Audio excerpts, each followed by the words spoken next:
Abram comigo a palavra do Senhor no livro de João, João capítulo 6.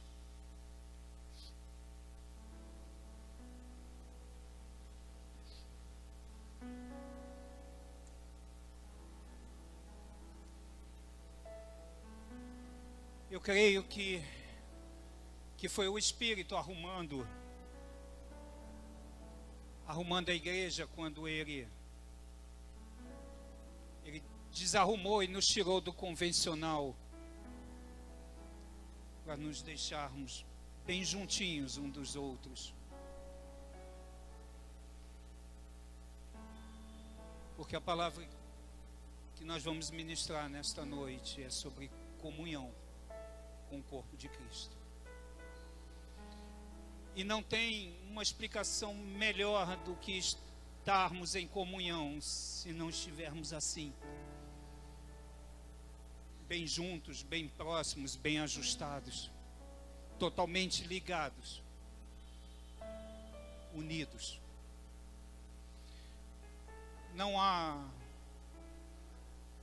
como a gente entender que Jesus se sacrificou para que todos nós pudéssemos estar bem ajustados a Ele e à vontade dEle. João 6, tem? Eu sou o pão vivo que desceu do céu, e se alguém comer deste pão, viverá eternamente. E o pão que deverei dar pela vida do mundo é a minha carne. Houve então grande discussão entre os judeus e esbravejavam uns com os outros. Como pode este homem dar-nos a comer a sua própria carne? Então Jesus os advertiu: em verdade vos afirmo, se não comerdes a carne do Filho do Homem e não beberdes o seu sangue, não terás a vida dentro de vós. Se não comerdes a carne, nem beberdes do sangue.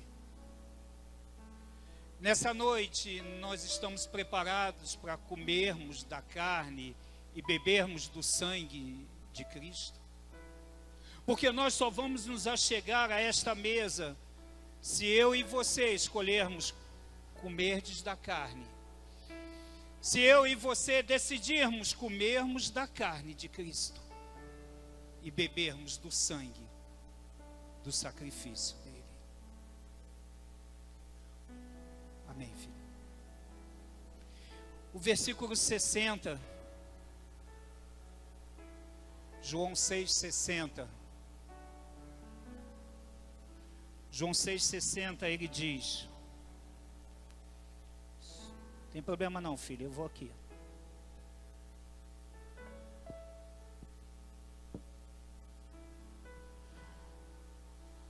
João 6,60, ele diz: portanto, muitos dos seus discípulos, ao ouvirem isso, disseram: dura é essa declaração, quem poderá compreendê-la? Dura é essa declaração. Duro ouvir dizer que é necessário comermos da carne e bebermos do cálice, do sangue de Jesus. Duro foi para aqueles discípulos ouvirem e, mais do que isso, entenderem que era necessário eles comerem da carne e beberem do sangue daquele homem escolhido para vir à terra, semelhante ao humano, mas que era o Messias escolhido. Duro para cada um de nós escolhermos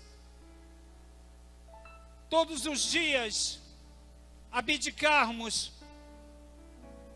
da necessidade de comermos a carne e bebermos o sangue. O sangue do sacrifício, o sangue da aliança, o sangue da renovação, o sangue que nos tirou da morte e nos levou para a vida.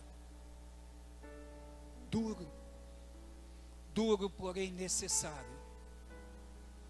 É necessário que todos os dias a gente escolha comer da carne e beber do sangue.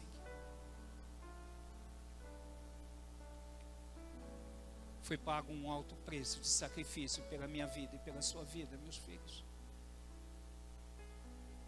E nós precisamos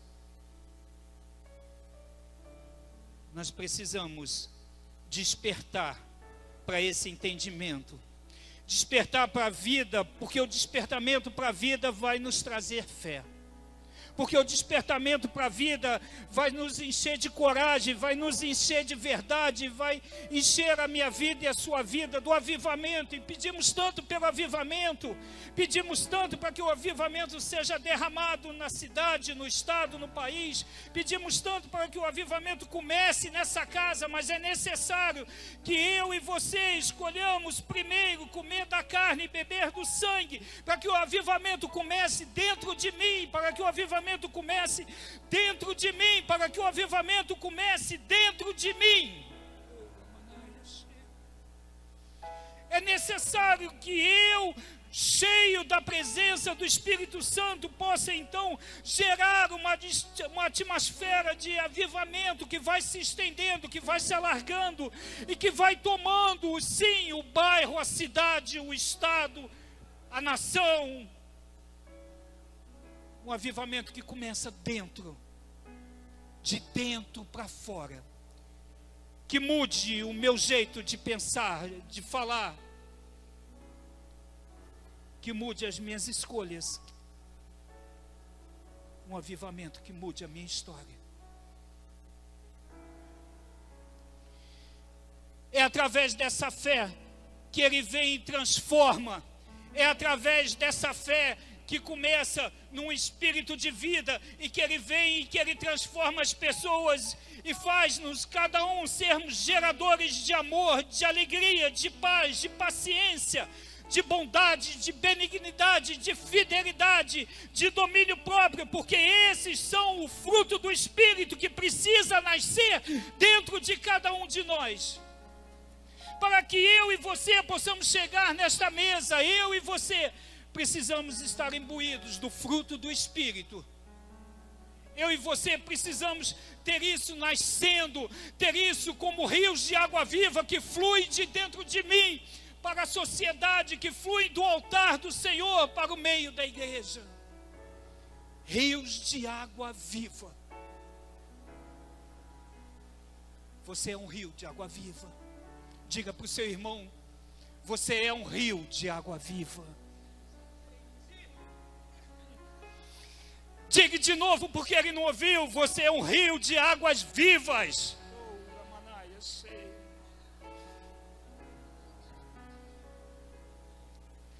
Uou! Viu? A convivência com o pastor Fátima me fez aprender. Catuca aí do lado: você é um rio de águas vivas.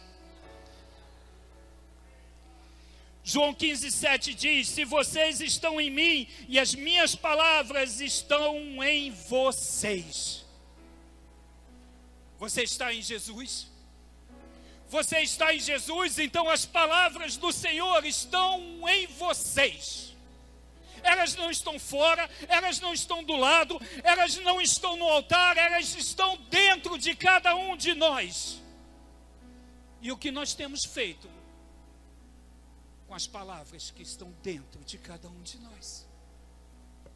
O que eu e você temos feito com aquilo que o Senhor nos confiou e nos entregou? Quando Ele disse que se nós estivéssemos em Jesus, as palavras dele estarão em nós.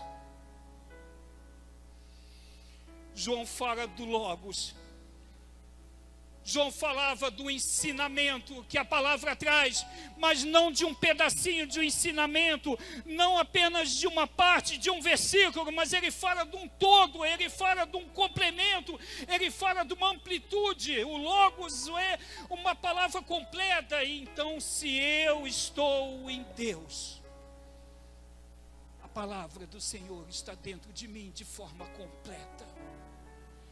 E agora, munido dessa palavra, eu tenho agora uma grande arma para lutar contra o inimigo.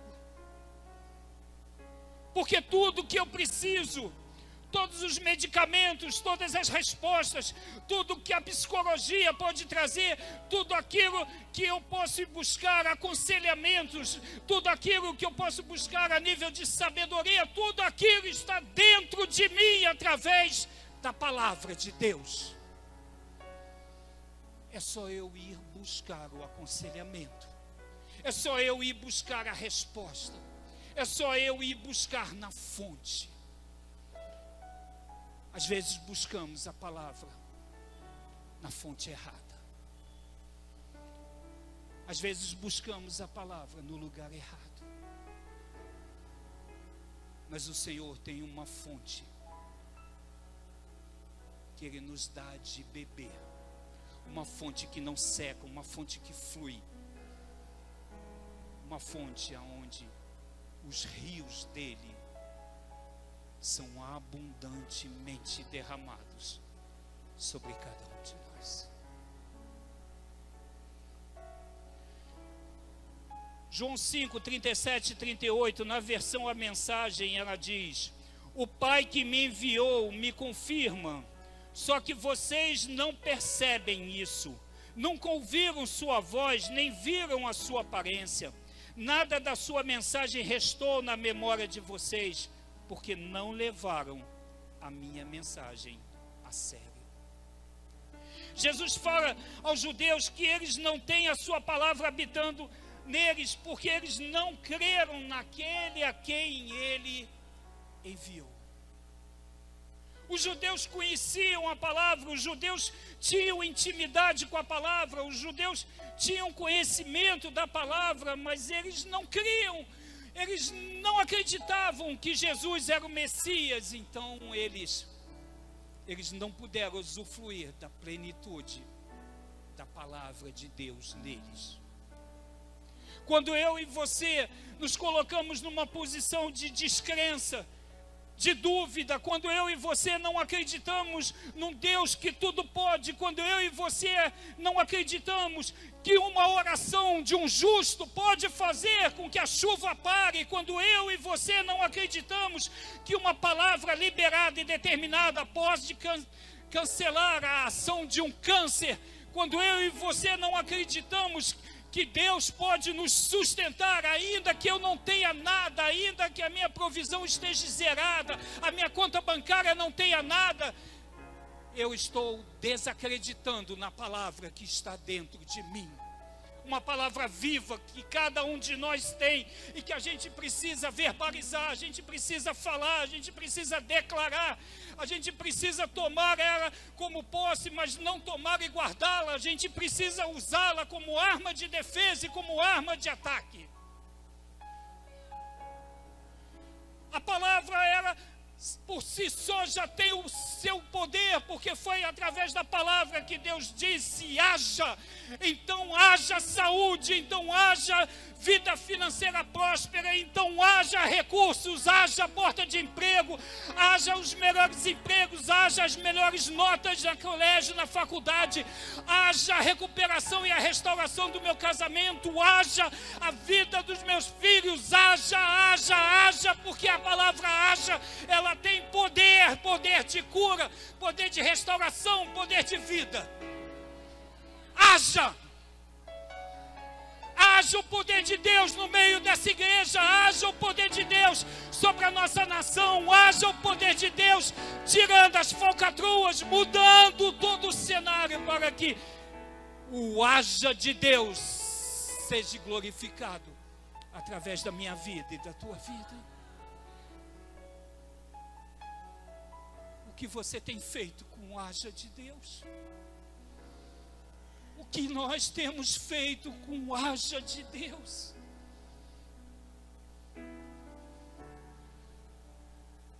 Deus não só declarou haja para que houvesse luz, Deus não só declarou haja para que houvesse a separação da terra, Deus não só declarou haja para que os astros pudessem ser como areias do mar. Deus criou o haja para que fossem usados por mim e por você, com poder, com ousadia e com determinação. A partir dessa noite nós vamos sair daqui declarando. Não vamos mais sair encurvados, cansados, com peso nas costas, mas eu e você vamos sair daqui olhando altaneiramente. Haja Deus poderoso na minha vida, haja Deus poderoso na minha história. E ao sair e botar o pé na calçada, eu vou declarando: haja saúde, haja vida nessa rua, haja vida nesse próspero, haja vida. E quando você passar por um menino na rua cheirando cola, você vai dizer: haja vida nessa vida, haja vida, Senhor. E vamos sair declarando, tomando a cidade, tomando este lugar para a glória do reino de Deus. Oh Deus, haja vida, Senhor. João 17:17 diz: santifica-os pela tua verdade, a tua palavra, ela é a verdade. A palavra de Deus, ela não está sustentada sobre uma verdade solta, perdida. A palavra de Deus, ela não está tomada por um escritor que falou algo de forma abstrata. A palavra de Deus é a verdade. A palavra de Deus é aquela que nos sustenta na verdade, é que faz nos andar sobre a verdade. A palavra de Deus é a verdade. A palavra de Deus é a tua verdade, é a minha verdade, é a verdade do Senhor. Quando a palavra habita em nós, então nós estamos sendo santificados pela verdade. Quando a palavra vem e habita no meu coração, quando a palavra vem e habita nas minhas decisões, quando a palavra vem e habita nas minhas emoções, quando a palavra vem e habita nas minhas escolhas, quando a palavra vem e habita na minha razão, então eu estou sendo santificado.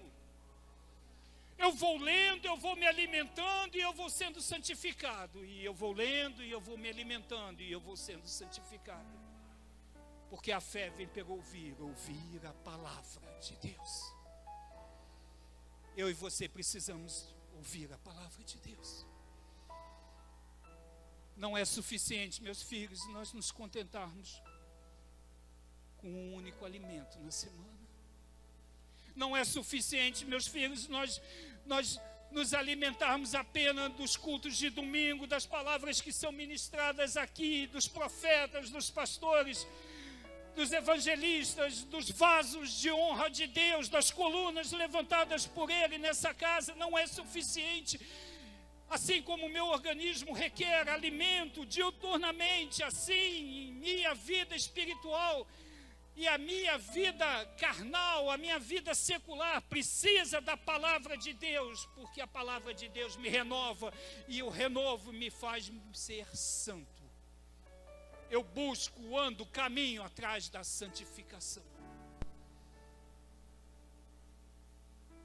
Sejamos santos, porque Deus é santo. E se eu e você queremos nos parecer com Ele, então buscamos santidade. Porque sem santidade, nós não veremos o reino dos céus.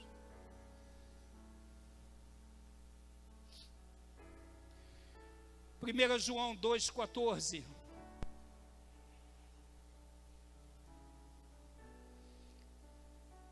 Não? Tem problema não.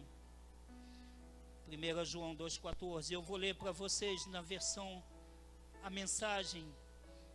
E escolhi ela porque ela mais se adequa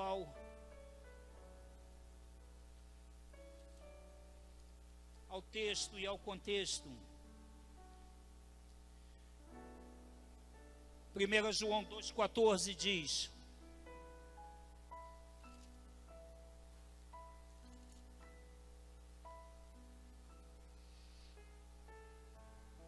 ele encontrou o templo infestado de vendedores de gado, ovelhas e pombas. Os agiotas... Não, eu estou em João, perdão.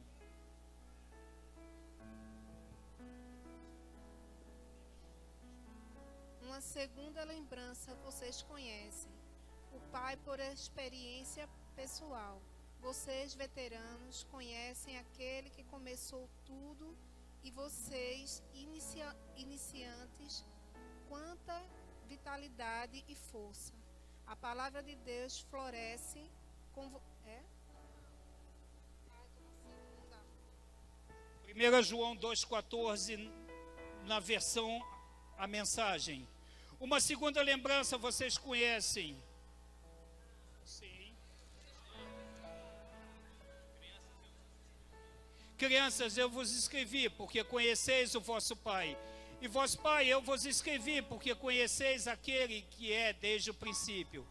Jovens, eu vos escrevi, porquanto sois forte, a palavra de Deus permanece em vós. E já venceste o maligno.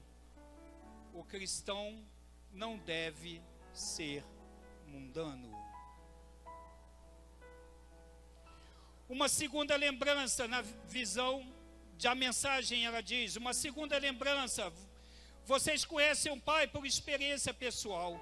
Vocês veteranos conhecem aquele que começou tudo, e vocês iniciantes, quanta vitalidade e força. A palavra de Deus floresce em vocês. Sua comunhão com Deus os capacita a vencer o maligno.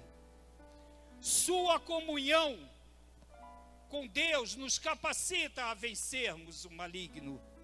A comunhão de Deus, ela nos permite vencermos o maligno. Então há uma conexão aqui nessa mensagem, há uma conexão aqui nessa palavra. Ele diz que vencemos o maligno quando a nossa comunhão com a palavra de Deus que habita em nós, ela nos torna fortes. Quando a palavra de Deus que habita em nós nos torna corajosos, ela nos faz vencer o maligno. Quando eu não tenho a palavra de Deus em mim, quando eu não sou a palavra de Deus, eu sou fraco e estou derrotado.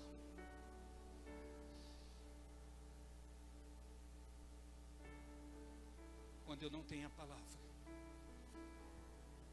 então eu sou fraco e eu sou derrotado. Mas quando eu tenho a palavra, e a palavra está em mim, e eu sou a palavra, então, quando estou fraco, aí que eu estou forte. Porque a palavra está em mim. Amém? Vocês entenderam? Vocês entenderam a conexão quando ela diz que permanecedes em vós, a vencedes o maligno, porque desde o princípio eles conhecem. Porque desde o início eles têm o entendimento, o conhecimento do que é a palavra de Deus. Então agora pode se levantar o maligno da causa financeira, o maligno da economia, o maligno da confusão no lar, no casamento, o maligno da porta de emprego fechada, o maligno da minha faculdade, o maligno na minha escola, o maligno na minha emoção, o maligno na minha alma. Ele pode se levantar porque ele os venceram pelo sangue do Cordeiro. Eu e você já vencemos. Antes disso tudo acontecer, antes disso tudo ser criado, o Senhor já tinha declarado que eu e você o vencemos. Eu e você já vencemos isso tudo. E eu olho para vocês e eu vejo uma cara de quem não está acreditando.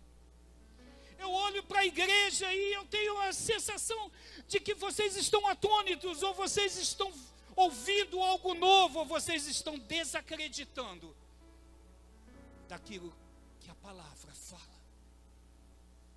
Porque a gente dá muita glória e a gente dá muita aleluia para coisas muito sem importância, mas quando a gente tem a oportunidade de glorificar o nome de Deus, a gente perde, porque a gente deixa de dar glória, a gente deixa de dar aleluia, a gente deixa de dizer aos quatro cantos da terra que Deus é Deus na minha vida e na minha história.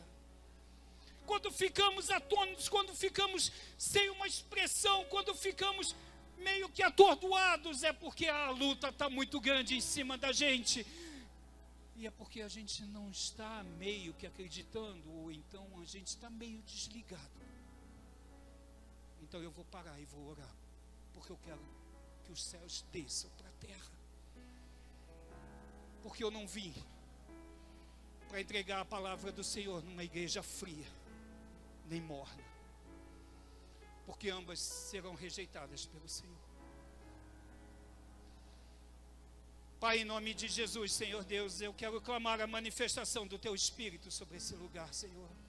Eu quero clamar, Espírito Santo de Deus, para que Tu venhas, Senhor Deus, e faça o reino dos céus descer, ó Deus, sobre a terra, Senhor. Pai, manifesta o Teu poder, ó Deus, sobre a vida de cada um de nós. A Tua igreja, Espírito Santo de Deus, está ouvindo a Tua palavra, e a Tua palavra, ó Espírito Santo de Deus, diz, Senhor Deus, que ela é fé, que ela renova, e que ela é vida, e que ela é viva, Senhor Deus. Então eu não posso, Espírito Santo de Deus, ouvir falar de vida, ouvir falar de viva, Senhor Deus, e me manter atônito, Senhor Deus, como quem está, Senhor Deus, carregando um peso, Senhor Deus. Por isso, nessa noite, Espírito Santo de Deus, eu peço uma legião de anjos, Senhor Deus, acampada nessa casa, Senhor. Tira, Espírito Santo de Deus, tudo aquilo que está tentando roubar a mente do Teu povo, Senhor. Tudo aquilo que está tentando, ó Deus, obstruir, Senhor Deus, a mensagem para chegar, Senhor Deus. Manifesta o Teu poder aqui e agora, Senhor Deus. Acalma a alma da Tua igreja, Senhor Deus. Todos os pensamentos, ó Deus, que estão, ó Deus, distorcidos, ó Deus, que estão sendo, ó Deus, desajustados, Pai, em nome de Jesus eu digo, Pai, que eles agora cessem, que eles sejam amarrados, Senhor Deus, e que eles agora possam estar cativos, Deus, a Tua palavra e a Tua verdade. Espírito Santo de Deus, manifesta, ó Deus poderoso, na mente da Tua igreja, Senhor. Manifesta no coração, Senhor Deus, que haja entendimento, que haja luz, Senhor Deus, que haja conhecimento. Pai, eu peço, Senhor Deus, uma porção de conhecimento liberada para cada um, ó Deus, desses que nesta noite escolheram estar na Tua casa, Senhor. Espírito Santo de Deus, uma porção de conhecimento, uma porção de conhecimento, uma porção de conhecimento, Senhor, que eles possam receber, ó Deus, e que eles possam, Deus, usá-las, Senhor Deus, conforme a manifestação do Teu poder, Senhor Deus, nesta noite, em nome de Jesus, Senhor Deus. Nos liga, Espírito Santo de Deus, desfaz, Espírito Santo de Deus, toda arma lançada e forjada pelo inimigo, Senhor Deus, elas não prosperarão contra o povo de Deus, Senhor Deus. É o que eu declaro, Senhor, tomando posse da Tua verdade, porque a Tua palavra é a verdade, Senhor, em nome de Jesus. Amém? Tem alguém dormindo aqui? Aleluia!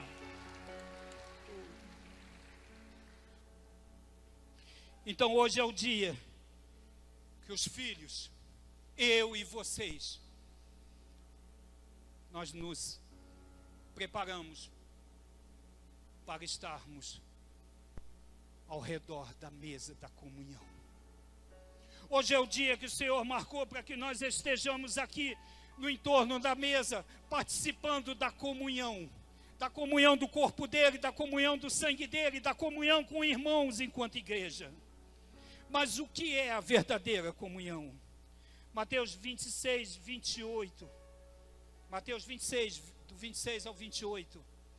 Ele diz: enquanto comiam, Jesus pegou um pão, deu graças, quebrou, repete comigo, quebrou, e o deu aos seus discípulos, recomendando: tomai e comei, isto é o meu corpo.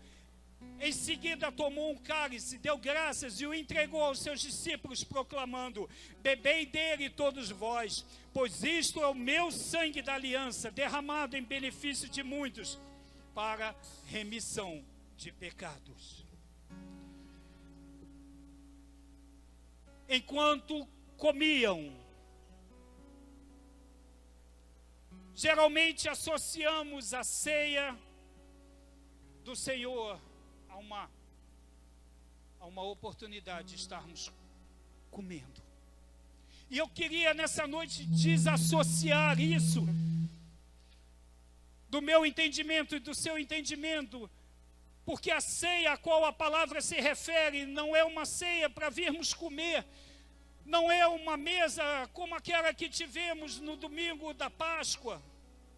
Aquela era uma ceia de aliança, de comunhão, mas essa ceia aqui, ela é diferente, ela tem um simbolismo diferente, ela tem um propósito diferente, porque a palavra dele diz que se for para eu comer, para matar minha fome, então que eu coma dentro de casa e que eu já venha então alimentado para a igreja, porque ele não está falando de uma ceia de jantar ou da última refeição, mas ele está falando da comunhão. Jesus pegou o pão e quebrou e deu aos seus discípulos. E por que é que Jesus quebrou o pão? Jesus quebrou o pão porque havia um pão vivo que desceu dos céus. Por que é que Jesus quebrou o pão? Porque havia um pão vivo que desceu dos céus. Mas era necessário que esse pão fosse partido.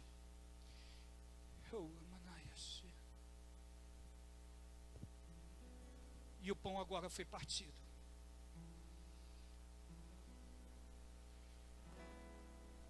E ele morreu. Ele foi enterrado. E ele foi levantado. E ao ser levantado, ele se tornou um pão. Vocês entendem isso? Vocês conseguem compreender que antes ele era um pão, mas que ele foi quebrado, porque havia de ser necessário ele ser quebrado para a remissão do meu pecado e do teu pecado, e ele foi quebrado. Algumas versões falam partido, mas é porque naquela região era necessário que ele fosse quebrado, porque o pão era um pão sem fermento, não era um pão macio que você consegue partir, era necessário que ele fosse quebrado. E ele foi quebrado porque as escrituras precisavam ser cumpridas, porque Jesus precisava ser quebrado, partido, não porque os seus ossos foram quebrados, mas porque ele precisava ser quebrado para que a minha vida e o meu pecado fosse trasladado, fosse tirado, fosse renovada, fosse retirada de cima de mim e colocada sobre ele. Esse pão foi para a terra. Mas ele foi para a terra morto, porque para que haja germinação, para que haja nascimento, é necessário que haja morte. O pão foi para a terra, e a terra então trouxe vida, e esse pão então foi levantado numa cruz. E quando esse pão foi levantado numa cruz, eu e você agora somos participantes desse pão. Não há mais 2 pedaços, não há mais vários pedaços, porque se eu estou dizendo que eu e você somos participantes deste pão, então talvez você entenda que Fátima é um pedaço de pão, Romero é outro, Sueleide é outro, Zé Carlos é outro, você é outro, você é outro. Não, nós somos um pão. Porque é o poder de Deus que nos fez sermos atraídos ao corpo dele para nos tornarmos um pão. Você compreende isso? Você compreende isso? Então eu queria um pão. Quem é o pão de Jesus nessa noite que está aqui? Eu queria um pão de Jesus aqui na frente essa noite. Quem é o pão de Jesus que está aqui, que possa vir aqui essa noite? É você, Fátima, vem aqui. Porque esse pessoal, eles estão dormindo. Eu quero outro pão. Quem é que se sente pão, parte desse corpo que vem aqui? Aqui você é pão. Aqui você é pão. Aqui você é pão. Aqui você é pão. Aqui você é pão. Aqui você é pão. Aqui você é pão. Aí você é pão. Que tem a igreja do Senhor, porque a igreja vem. Que tem o pão. Você é pão porque a gente forma a igreja, porque eu e você somos pão e estamos unidos e bem ajustados, porque somos um pão. Não existe mais uma separação de pães, existe um único pão de ponta a ponta, do início da igreja ao final da igreja. Somos todos pães, somos corpo, somos participantes da glória de Deus. E se alguém atentar, Se alguém tentar levantar, se alguém tentar separar, somos um corpo, estamos juntos. Não há separação, porque somos um povo. Não tem como mais quebrarmos esse pão, porque o pão já foi quebrado na cruz. Porque o pão já foi, através da morte e ressurreição, unido na cruz. E eu e você agora somos o pão. Oh Deus. Carlinhos, vem aqui, Carlinhos. E se no curso da nossa caminhada chega alguém que esteja mais fraco, cansado, alguém que esteja abatido, alguém que está começando agora a jornada, ou alguém que já esteve como pão, mas por qualquer motivo se perdeu, se decepcionou, se machucou, caiu, se arranhou, se sujou. O inimigo não vai achar ele, porque ele vai ser introduzido no corpo. E ele vai ser mais um corpo. Porque ele vai ser mais um pedaço de pão, que agora é introduzido no corpo, e apenas o corpo ele aumenta, assim como o pão aumenta. Amém, filhos? Obrigado. Corpo. Pão, pão, pão, pão, pão, pão. Vocês entenderam? Vocês compreenderam que é muito mais do que apenas uma ceia, aonde daqui a pouco nós vamos comer do pão e bebermos o suco de uva? Vocês conseguem entender que é muito mais do que simplesmente virmos a essa mesa e sairmos daqui com um copinho e com um pedaço de pão? Vocês pais e vocês crianças entendem que é muito mais do que no final vir aqui e beliscar um pedacinho de pão para matar a fome, porque não é para matar a fome que o pão da mesa da ceia foi colocado.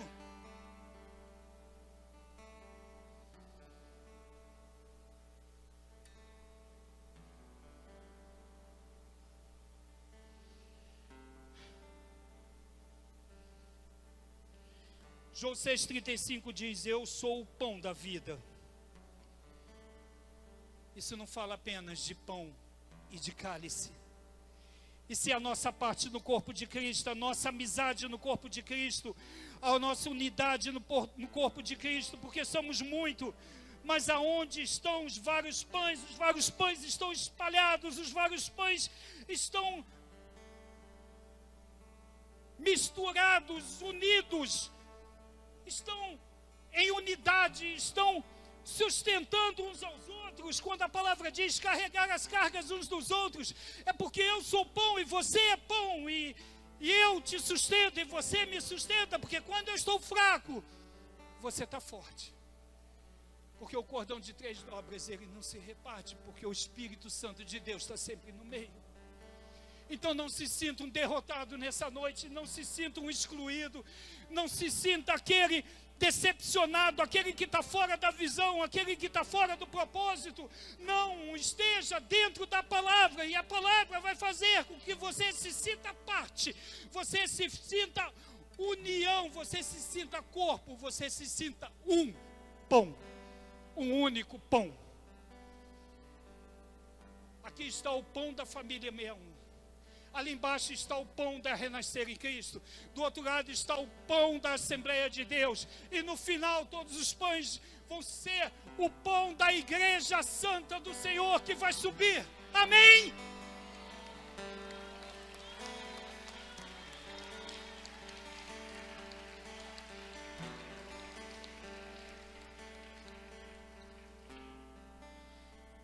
Então esse pão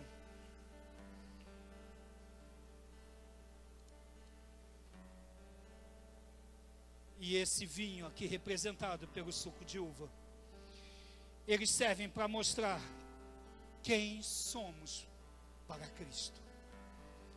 Eles servem para mostrar quem é você para Cristo. Talvez se eu perguntar a você quem eu sou, os mais íntimos ou os mais acostumados a frequentar vai dizer: você é o pastor Tony. Talvez outros digam: você é o pastor Antônio. quando eu como esse pão, e quando eu tomo o cálice, eu deixo de ser o Antônio, e eu recebo um nome que só o Pai sabe, que eu não sei, que não vai ser divulgado, mas apenas quando eu chegar nas cidades aonde o Pai foi preparar e mandou com que o Filho viesse nos buscar e levar ele na porta vai dizer: entre e seja bem-vindo à casa do Pai, filho bom e fiel. Essa mesa significa que eu e você agora somos filhos. Essa mesa significa que eu agora não sou mais o Antônio da Glaucia, eu agora não sou mais o pastor Antônio, eu agora não sou mais o Tony, eu agora não sou mais o pai da Tatiana, eu não sou mais o tio de muitos de vocês, eu agora sou o Filho de Deus, a qual Jesus escolheu se sacrificar pela minha vida e pela tua vida, para que eu e você tivéssemos liberdade de o chamar Abba, Pai, meu paizinho, meu papai. Quantas vezes a gente perde o entendimento e a identidade de paternidade, mas o Senhor, Ele diz que todas as vezes que viermos a essa mesa, nós comeremos o pão para lembrarmos do sinal que Ele nos deixou, lembrando a mim e a você, de que eu sou o pão, e que eu habito nele, e que Ele habita em mim. Amém?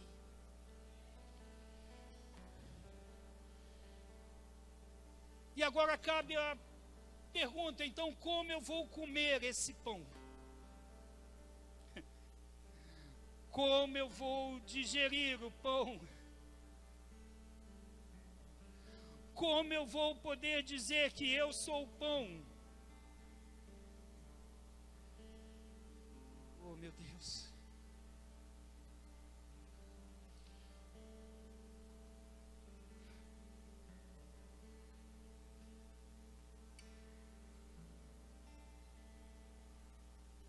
O pão que estava quebrado, ele morreu. E depois dele ser enterrado e ser levantado, ele tornou a mim e a você um só pão. E agora, eu então vou me alimentar desse pão, ouvindo a palavra de Deus.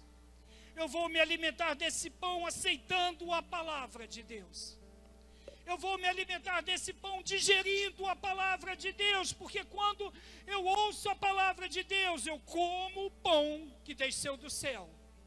Porque quando eu vou digerindo a palavra de Deus, então eu vou deixando com que a palavra de Deus entre dentro de mim, vá mudando a minha vida, a minha história, vá mudando as minhas decisões e vá fazendo tudo novo, e o que era velho vai ficando para trás, e Ele vai trazendo um renovo na minha vida e na tua vida.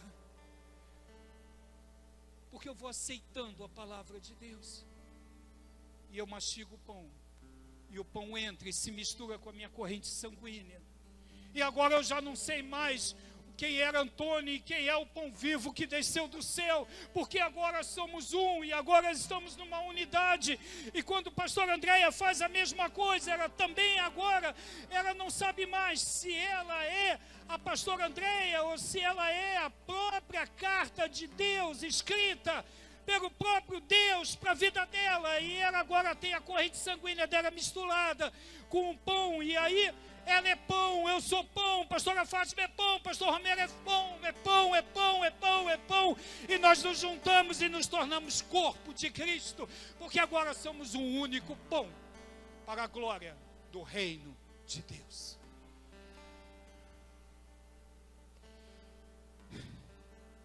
E como nos tornamos participantes disso? O pão estava partido, mas agora ele está inteiro. Quanto mais você come, mais você se torna um com ele. Nos tornamos membros desse corpo, então nós nos tornamos a palavra, porque o próprio Deus é a palavra. Então Jesus é o Filho Emanuel de Deus, ele é a palavra e ele está em nós, porque Emanuel é Deus conosco e ele agora está em nós. Então, como eu vou ser participante do pão, participante da palavra? Comendo, me alimentando de Jesus, através da palavra.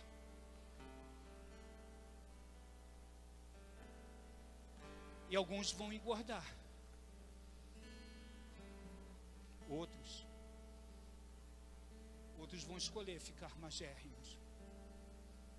Depende da quantidade de palavra que você escolhe comer todos os dias. Se você comer muito, se você se alimentar muito, então você vai estar muito forte, vai estar resistente a todas os intempestivas que vão vir, e pode vir vento, pode vir chuva, e pode vir temporal, mas você vai ser como palmeira bem plantada na casa do Pai. Ela sacode, mas ela não se curva. Mas se você se alimentar pouco, qualquer força de chuva e de vento que soprar sobre você vai fazer esquecer de que você é pão e de que você é corpo de Cristo. Pastora Fátima, eu já estou terminando. Quando a palavra de Deus se torna comum para muita gente, então algo ruim está acontecendo, porque você está usando a palavra errada. Quando a palavra de Deus se torna comum, quando nós não damos valor, quando nós não damos atenção, quando nós não compreendemos e quando nós não praticamos, então eu e você estamos usando a palavra de forma errada. E aí cabe andarmos curvados, cabisbaixos, tristes, cansados, abatidos, porque a palavra de Deus não está em mim.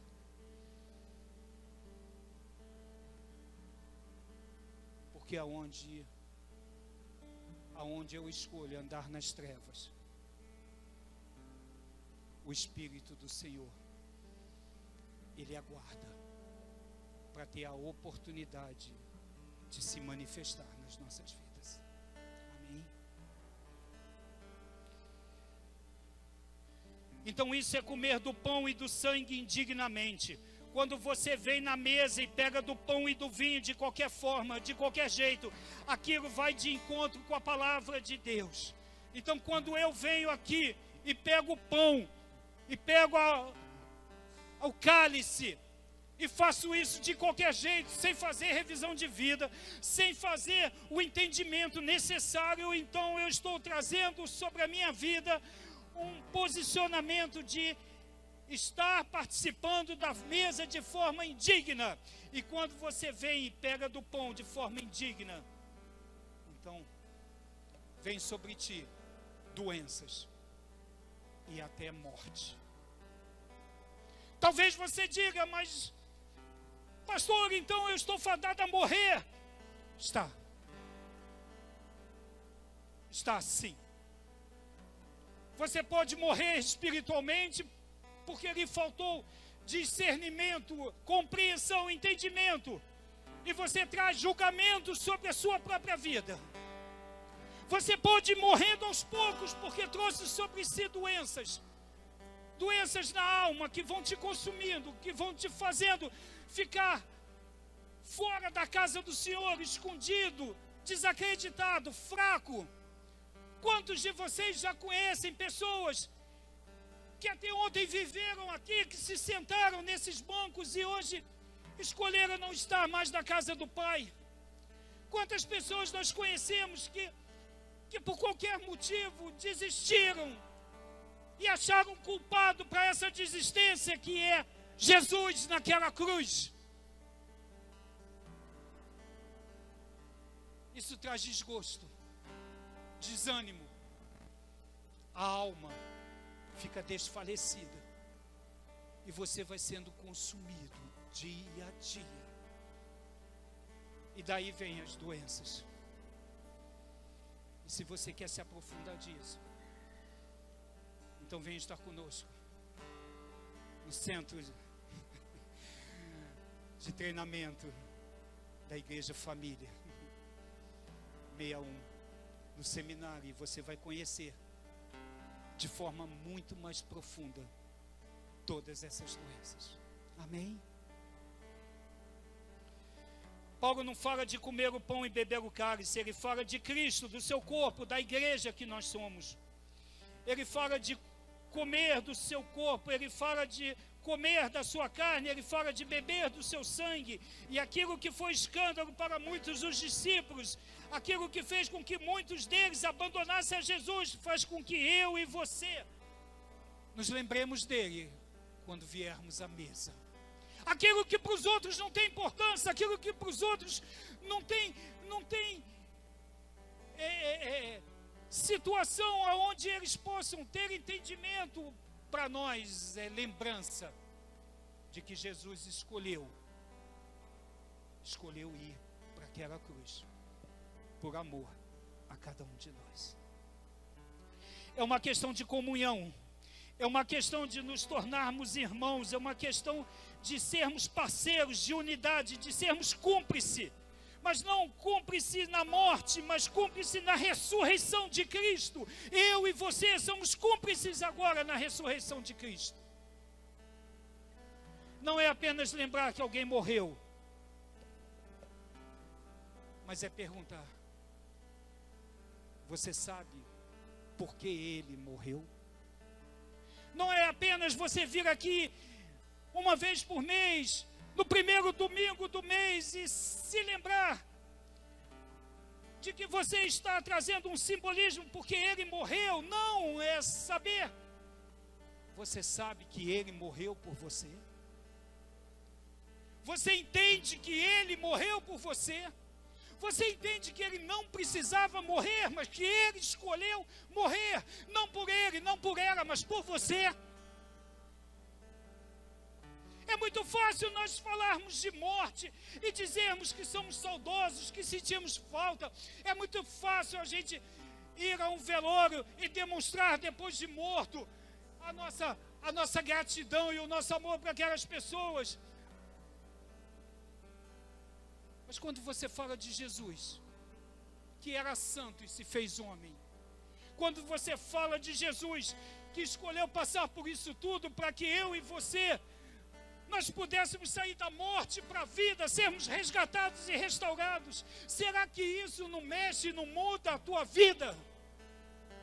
Se é isso que não faz você refletir, que o caminho que eu tenho escolhido andar, na grande maioria das vezes, tem sido um caminho de morte, de desgraça e de tristeza para o próprio Jesus, que escolheu morrer. É a palavra que nós vamos comer daqui a pouco. E quando fazemos isso de forma indigna, ficamos doentes. Mas 1 Coríntios 6,15 fala que em nossos corpos nós somos membros de Cristo. Então, assim, quando o nosso corpo está doente e nós precisamos identificar qual é a causa para combatê-lo, assim também o Senhor precisa identificar no grande corpo de Cristo quem é que está doente, precisa ser tratado. Quando o Senhor olha, Ele não olha de uma forma isolada, Ele olha que a minha igreja, o meu corpo está doente. Mas agora Ele precisa diagnosticar, Ele baixa mais a lupa. Como o médico faz com a gente, Ele começa a fazer exames e diagnosticar. E Ele vai identificar: o que está doente é o dedo da minha mão direita. E o dedo da minha mão direita aqui sou eu. Então, o Senhor vem sobre mim para agir, não para me machucar, mas para me fazer curado e restaurado, para que eu não seja uma dor no corpo de Cristo. Você compreende que você, doente, é coparticipante do corpo. Então você doente, você transmite dor para o corpo. Você consegue entender que quando você não está bem ajustado, quando você não está ligado, quando você não está firmemente ligado na palavra e vivendo a palavra, então você está doente, a tua doença ela acaba contaminando e germinando o corpo de Cristo. E é por amor que Deus faz os exames, e é por amor que eles então nos separa e age. Romanos 5, versículo 17, eu estou terminando, ele diz, aleluia. Tem alguém dormindo aí? Ô glória! Pois se pela transgressão de um só homem a morte reinou por meio desse, muito mais que os recebem da transbordante provisão da graça e o dom da justiça reinarão em vida por intermédio de um único homem, Jesus, o Cristo. A vida nunca será mais elevada do que a revelação que você tem. A tua vida nunca será maior do que a revelação que você tem. Todo homem, ele é a própria expressão da vida.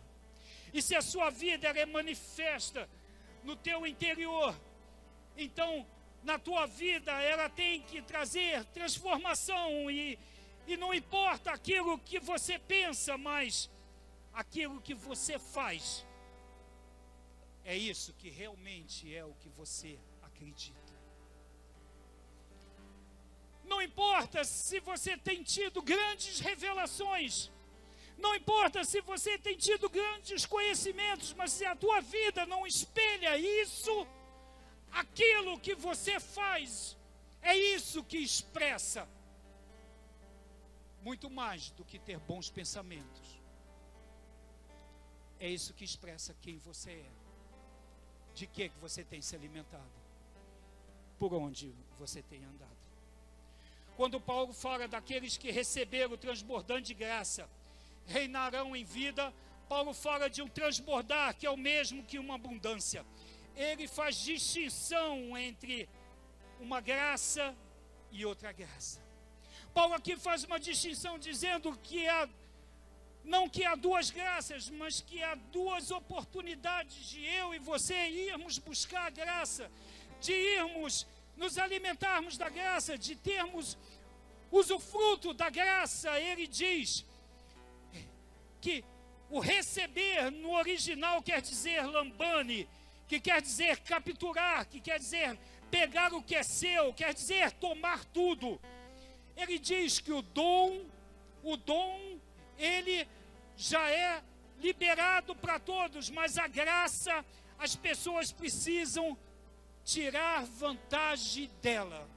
As pessoas precisam escolher receber a proporção dela, porque se ela é receber, e receber é lambane, e lambane quer dizer capturar, pegar o que é seu ou tomar tudo, então você precisa ter uma revelação exata de graça, e não pegar apenas uma porção, ou não deixar com que a porção apenas venha sobre você, mas você precisa ir até o trono da graça, e pegar a porção toda, e carregar com você, e andar, e usar, e tomar ela como tua arma de ataque, para toda vez que o inimigo se manifestar, você tem a graça e a abundância dentro de você, para ser apresentado ao Cristo.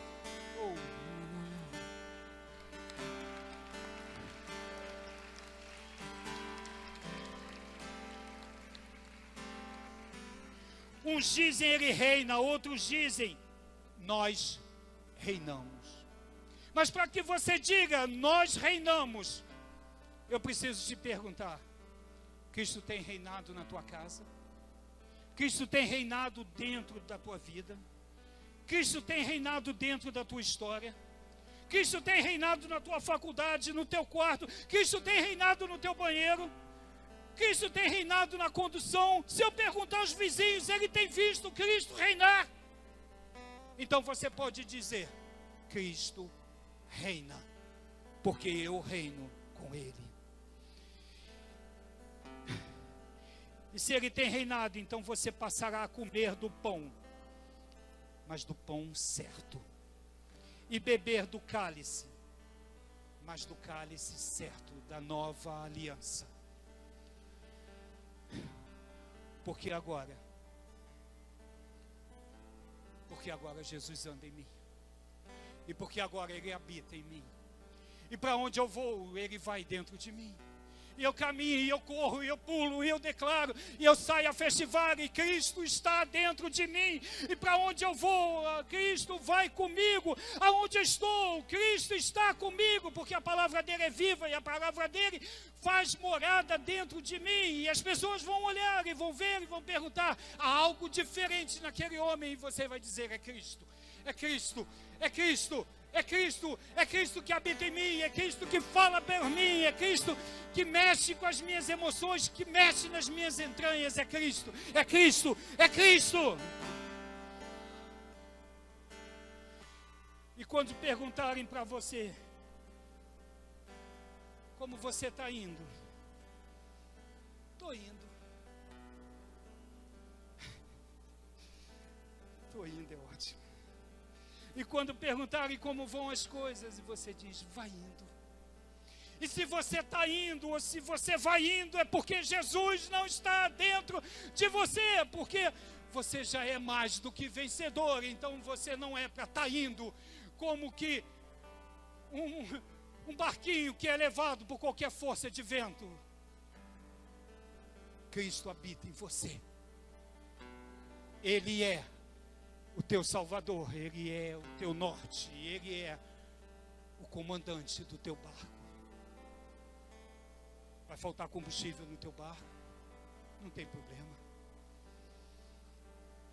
Jesus faz com que a força do vento seja revertida para que o teu barco, que está quase naufragando, seja aquele que vai chegar com abundância de peixes no porto que Ele escolheu para cada um de nós. E eu termino lendo Efésios 1, 22 e 23. Queria chamar Casca, Júnior, Márcia, Vanessa, Deisiane,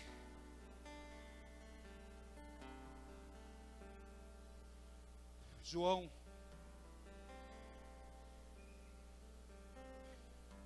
E também sujeitou tudo o que existe debaixo de céus, pés, e o designou cabeça sobre absolutamente tudo o que há. Podem subir. E o concedeu à igreja, que é o seu corpo, a plenitude daquilo que satisfaz tudo quanto existe em toda qualquer circunstância. Podem subir. Pode subir. Podem subir. A igreja é o corpo de Cristo. É a plenitude dele. Isso quer dizer que ele nos completa. Aqui há um anjo, lindo e enorme, desse lado aqui, com as asas abertas. Se você acreditar, amém. Se você não acreditar, ele veio para manifestar a glória dele sobre essa casa. A igreja é o corpo de Cristo, a plenitude dele. E isso quer dizer que ele nos completa. Somos a expressão da sua glória, somos a expressão da sua graça. De todas as coisas nos céus e na terra, somos co-herdeiros em tudo isso, por intermédio de Cristo Jesus. Pastor Romero, pode subir. Os profetas do passado tinham o Espírito com eles. Os grandes homens de Deus do passado tinham o Espírito com eles. Agora o Espírito está dentro de nós. Antes, o Espírito de Deus estava com eles. Antes, o Espírito de Deus estava com os profetas. Antes, o Espírito de Deus esteve com os grandes homens. Mas o pão foi quebrado. E ele morreu.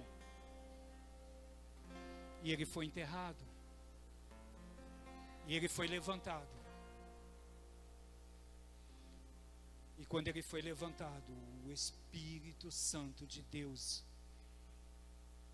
que antes habitava em alguns profetas e alguns homens de Deus, ele agora faz morada dentro de cada um de nós. Amém? Aleluia. queria falar da visão que eu tive no louvor, porque foi justamente essa palavra. Quando eu estava aqui no louvor e Deus começava a me mostrar as chicotadas, ele sendo dilacerado, e era mais ou menos assim, segura aqui, Tônia. Ele ia sendo dilacerado o corpo dele, e a carne ia saindo, e a carne ia sendo jogada, e depois eu vi o corpo dele, que é esse pão, sendo distribuído por cada um. Eu via justamente isso, essa carne dele se transformando nesse pão e vindo sobre as nossas vidas. Foi justamente essa visão. Eu nem sabia da palavra que ia ser liberada. E Deus já queria falar isso pra gente. Vamos ter temor diante dessa palavra. Temor diante disso que nós vamos receber. É um pedaço do corpo de Jesus que estava ali, sendo dilacerado, que nós vamos comer hoje. Amém. Aleluia. Aleluia. Em seguida vou.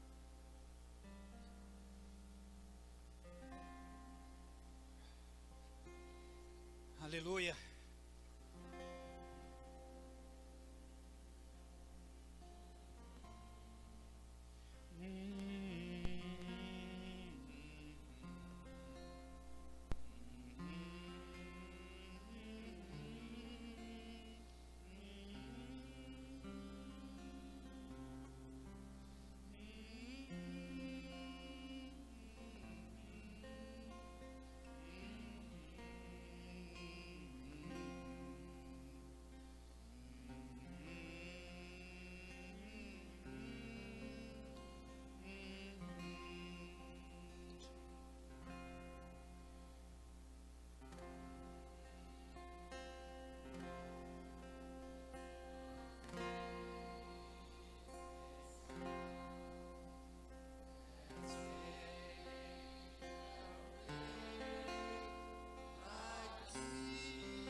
Aleluia. Podem continuar baixinho. Um dia,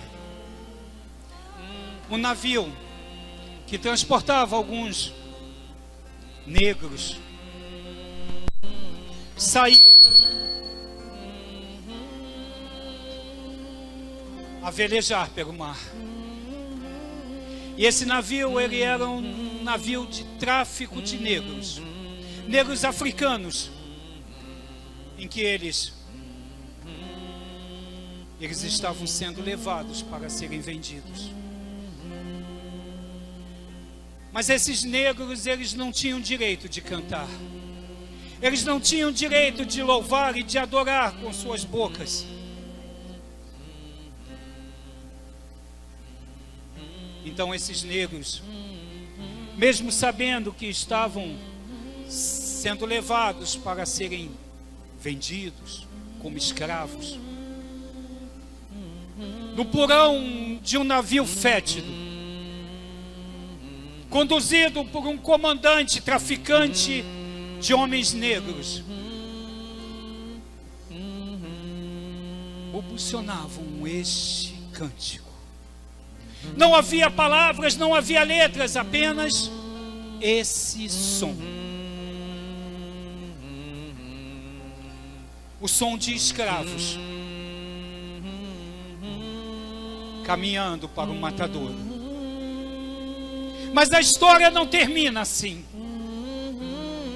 no curso da navegação, esse comandante se questionou e falou: como podem esses homens, sabendo que vão ser vendidos e saciados do direito de libertos para se tornarem escravos, como podem eles estarem louvando e cantando um som que eu nem sei o que é,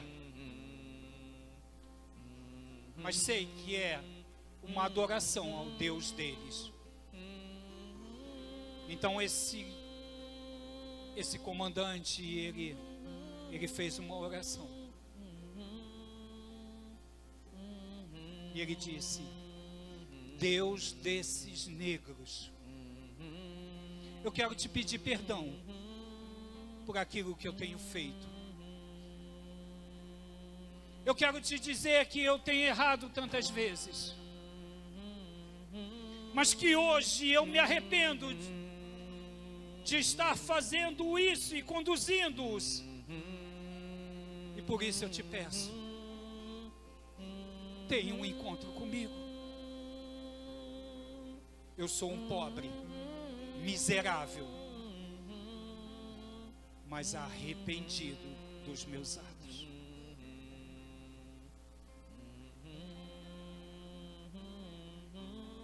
Esse homem, ele se tornou um dos maiores pregadores da palavra de Deus. Esse comandante se tornou um dos maiores escritores dos hinos que hoje nós conhecemos no Inário. A nossa vida foi muito semelhante a este navio e aqueles homens que estavam no porão, porque Jesus um dia ele escolheu nos tirar de uma situação onde éramos prisioneiros, escravos, para nos dar graça, porque escolhemos nos arrepender. Que nessa noite eu e você possamos ter nas nossas atitudes tão altas, tão dignas, tão cheias de Deus, que a gente nem vai precisar ouvir a nossa voz, porque as nossas atitudes por si só já falarão quem nós somos e filhos de quem nós somos. Que Deus abençoe vocês.